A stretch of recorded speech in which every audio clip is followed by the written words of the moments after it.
உண்மையுள்ள சாட்சி. வெளிப்படுத்தின விசேஷம் 2:13 பாருங்கள். எனக்கு உண்மையுள்ள சாட்சியாகிய அந்திப்பா என்று இயேசு சொல்கிறார். உயிர்த்தெழுந்த இயேசு சொல்கிறார், எனக்கு உண்மையுள்ள சாட்சியாகிய அந்திப்பா. உண்மையுள்ள சாட்சி என்று இந்த அந்திப்பாவை பற்றி எழுதியிருக்கிறது.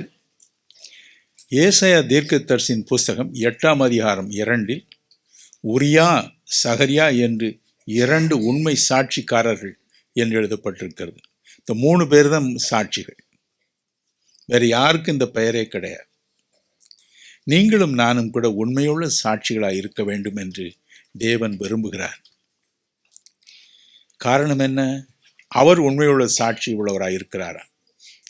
வாசிக்க கேட்போமா? அப்போஸ்தலர் 14:17 வாசிக்க கேட்போம். அவர் நன்மை செய்து வந்து வானத்திலிருந்து மழைகளையும் செழிப்புள்ள காலங்களையும் நமக்கு தந்து ஆகாரத்தினாலும் சந்தோஷத்தினாலும் நம்முடைய இருதயங்களை நிரப்பி இவ்விதமாய் அவர் தம்மை குறித்து சாட்சி விளங்க பண்ணாதிருந்ததில்லை என்றார்கள். தம்மை குறித்து சாட்சி விளங்க பண்ணாமல் தேவன் இருந்ததில்லை. தேவன் சாட்சி கொடுத்து கொண்டே இருக்கிறார். நம்முடைய அருள்நாதர் இயேசுவை பற்றி என்ன? தேவனுடைய தற்சுரூபமாகிய கிறிஸ்து இயேசுவை பற்றி என்ன?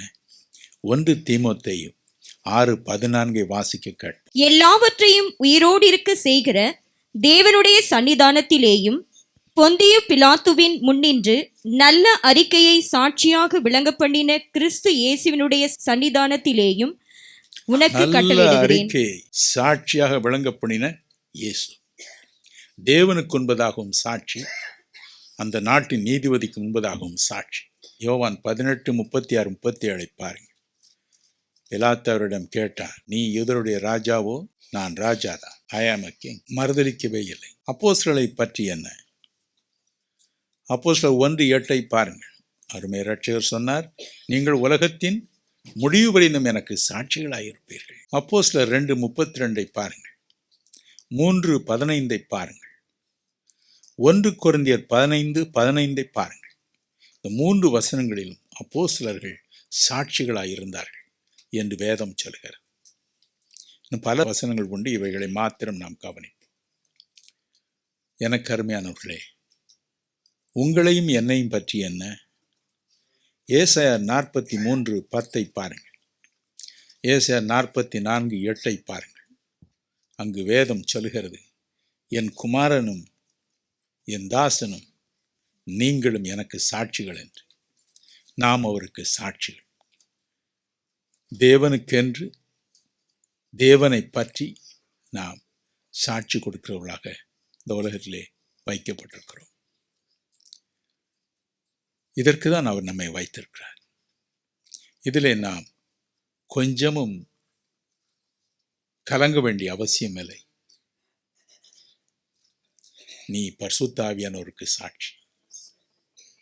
என் அன்பிற்குரியவர்களே, யார் என்ன சொன்னால் நமக்கு என்ன? யார் போய் புரட்டை நம்மை பற்றி சொன்னால் நமக்கு என்ன? தேவனுக்கு நான் சாட்சியா? அதுதான் நம்முடைய கேள்வியாக இருக்க வேண்டும். என் அன்பிற்குரியவர்களே, நம்முடைய ஊழியத்தில் நாம் தேவனுக்கு உண்மையுள்ள சாட்சியாக இருப்போம். என்ன வந்தாலும் பரவாயில்லை, யார் என்ன சொன்னாலும் பரவாயில்லை, திட்டினாலும் பரவாயில்லை, கேலி செய்தாலும் பரவாயில்லை. எனக்கு வராத ஒரு ஏச்சு பேச்சு உங்களுக்கு வரப்போவதில்லை. ஆனால் 50 ஆண்டுகள் 51 ஆண்டுகள் என்னை காப்பாற்றினவர் உங்களையும் காப்பாற்றுவார்.